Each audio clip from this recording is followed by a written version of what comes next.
চোরাই এবং অবৈধ ল্যাপটপ উদ্ধার এবং চোরাই পথে যারা ল্যাপটপটা নিয়ে আসে তাদের সেই চক্রের অনেক সদস্য এই কাজটি করে আমরা তাদের 5 জনকে গ্রেপ্তার করেছি।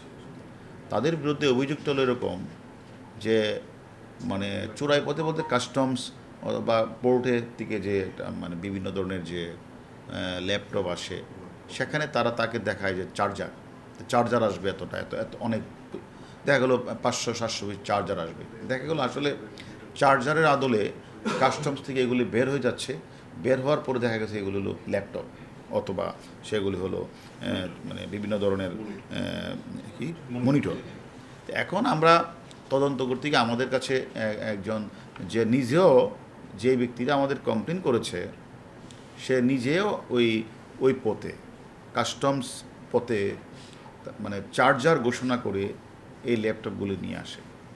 তো এইবার যখন সে অসংখ্য ল্যাপটপ এবং মনিটর চিটাগাং কাস্টমস হাউস দিয়ে বের হয় তখন তারা একটি গ্রুপ বোধহয় কাস্টমস কর্তৃপক্ষ তাদেরকে আটকানোর পরে আরেকটা গ্রুপকে বলে অসুবিধা নাই, এটা আমাদের কাগজপত্র আছে, এগুলি করে তারা নিয়ে আসলে যে গ্রুপের মালটা সেই গ্রুপ নেয় না, নিয়ে গেছে আরেক গ্রুপ মালটা, সেই গ্রুপ মালটা নিয়ে তারা আবার মার্কেটে বিক্রি করে দেয়। তখন তারা আমাদের কাছে অভিযোগ করেছে সে মালটা ছিল আমার, সে মালটা তো সে নিয়ে গেছে। সেই প্রেক্ষিতে আমাদের মতিঝিল ডিভিশনের ডিসির নেতৃত্বে এডিসি সাইফ এরা মিলে কাজটা করে এই চক্রেরই 5 জনকে গ্রেপ্তার করেছে এবং গ্রেপ্তার করে তাদের কাছ থেকে আমরা 52টি ল্যাপটপ 48টি মনিটর ল্যাপটপ এগুলো আমরা উদ্ধার করি এবং নগদ 35 লক্ষ টাকা আমরা উদ্ধার করি। এবং আমাদের অভিযান কিন্তু চলছে, আরও অভিযান চলছে, আরও ল্যাপটপ টাকা উদ্ধার হবে।